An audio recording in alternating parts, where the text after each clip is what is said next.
Okay. Prison school, guys. Yes. Now, I hope, I hope he's behind that door.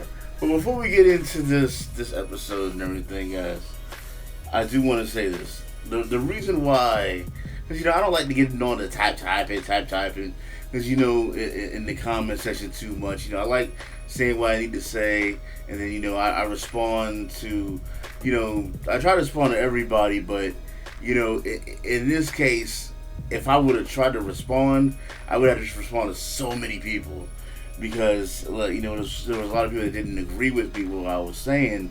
As far as I thought the third episode was not as funny as the first two to me, and I still stand by that. And the main reason why, and the reason why I'm saying this now is because in the third episode, to me it was a very cliche gag.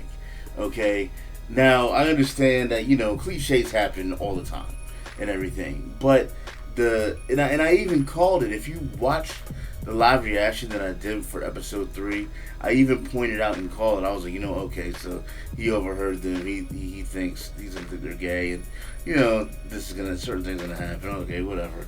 Because I was expecting it to happen.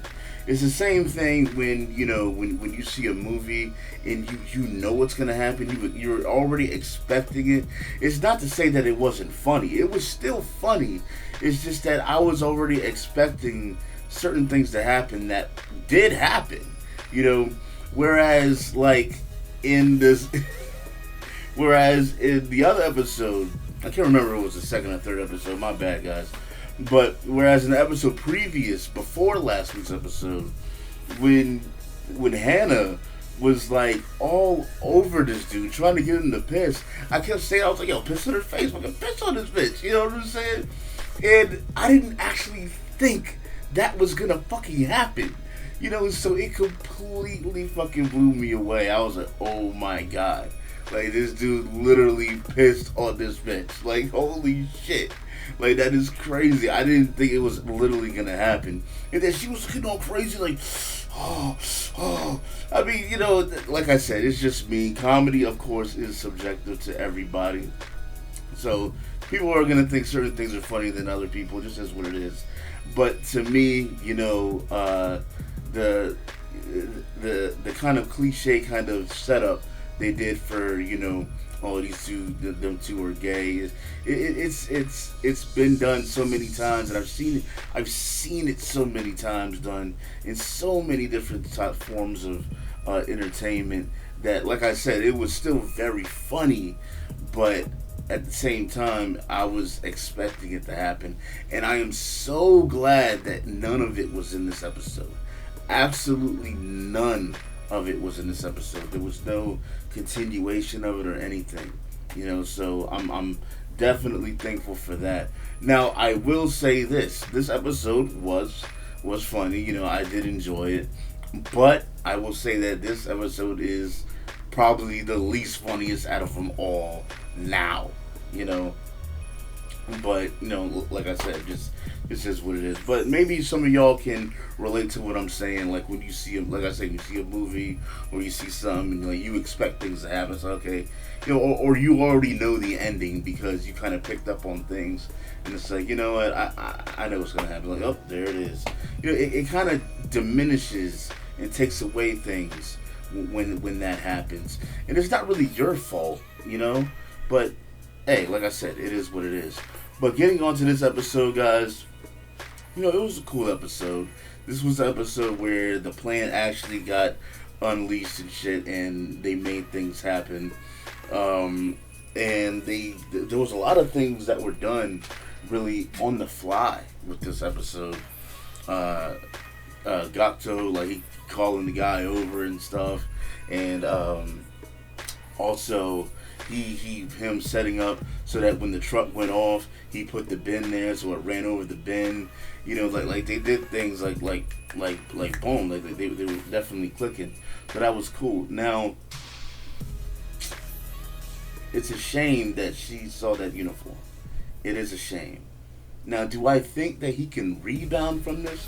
Of course. I think that he can definitely rebound from it. She didn't even give him a chance to kind of explain what the deal was.